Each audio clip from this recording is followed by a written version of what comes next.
Here's a project we did quite some time ago, installing a FMH traversing truck loader. The tracks are mounted flush with the concrete slab, so you got some concrete work. And then there's a festoon track above that carries the electrical as it drives back and forth between dock doors. First, we cut the concrete with a wet walk-behind concrete saw. Then we broke it up into chunks with a breaker, removed all the concrete block from the track with the excavator, and then in the rear you have to dig out some dirt underneath the existing concrete so that when you pour the new concrete, it fills in underneath the existing slab and then acts as an anchor to keep it from pulling out. Then we set the two steel tracks in place.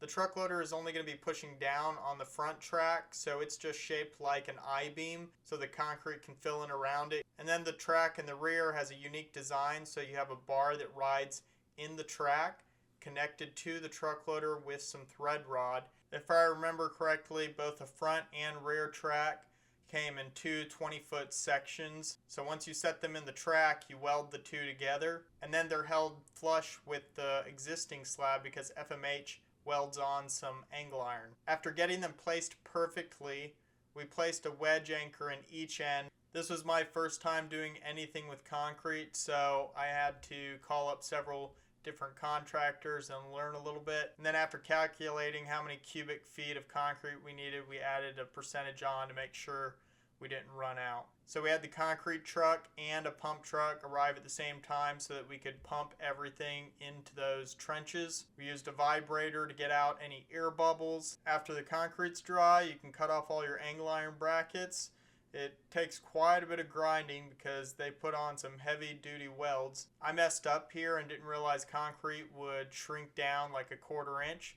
So we had it all skimmed off level with the existing, and then it shrunk down as it dried. You should have a wheelbarrow full of extra concrete so that while it's drying you can add to it as needed. To fix that concrete we had to clean it off very well and then put down a primer and then apply a self-leveling underlayment. So this stuff flows really well when you're applying it. Jeff's just here helping get it close to where it needs to be. So here it is drying out, and then Cinderella used some sort of pumice type looking block to smooth out the rest of it. While Jeff was working on this, I was up in a scissor lift, so I lowered my phone down on a tape measure, playing that song When She's Scrubbing the Floor. I only know about that because I had 5 sisters that I made watch it with me. Oh, sing, sweet nightingale. After we were finished with the concrete work, we placed the truck loader on top of the tracks, and then we had to use that thread rod and that hold down bar.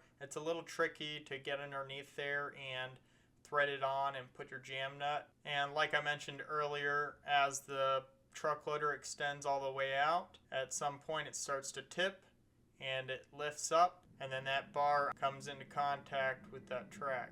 There's quite a bunch of different brackets and hardware for this.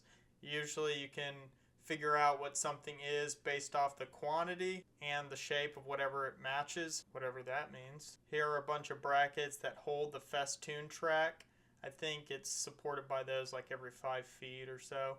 And then a coupling piece to connect, let's say, 20-foot sticks of festoon track together. I don't remember what this little 90-degree bracket is. And then these 2 brackets connect the best flex onto the back of the truck loader. These 2 brackets hold the yellow electrical ribbon. I think there are 2 with the black UHMW that clamps to the inside of the track at either end. And then the other ones are trolleys to move with the unit. You have a box with a multi-pin connector. I want to say that this is what the best flex hooks up to so that it can talk to the truck loader. And then you have some different connectors. I guess you wouldn't call this a Romex connector, but it's for the yellow electrical ribbon. Here's that bar and thread rod that's going to hold the unit down when it starts to tip. These U-bolts will bolt to a square tube stand to hold some flat bar, and then on that flat bar there's a metal dowel coming off of it that the electrical ribbon will rest against. Here we take off the back panel of the truck loader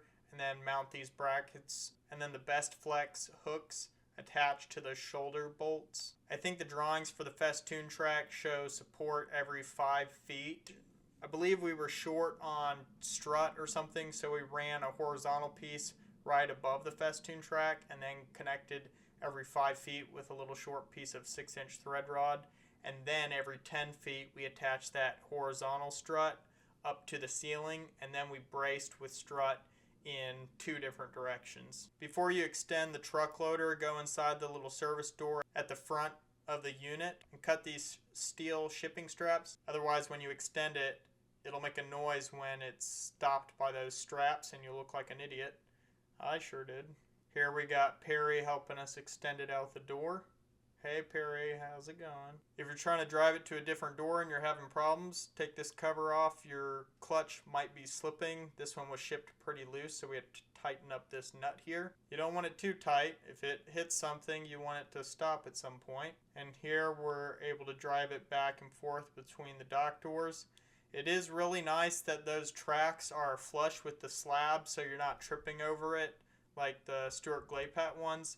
But it is quite a nightmare to install, and I will say I don't want to ever do this again. Here's a little footage on the inside of the truck loader driving in and out with the belt running. So that's about it for the FMH traversing truck loader. Oh, I think I can get it to go super fast. Hold on.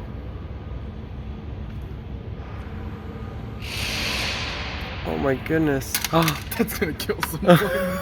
it sticks in your eye. Ouchie!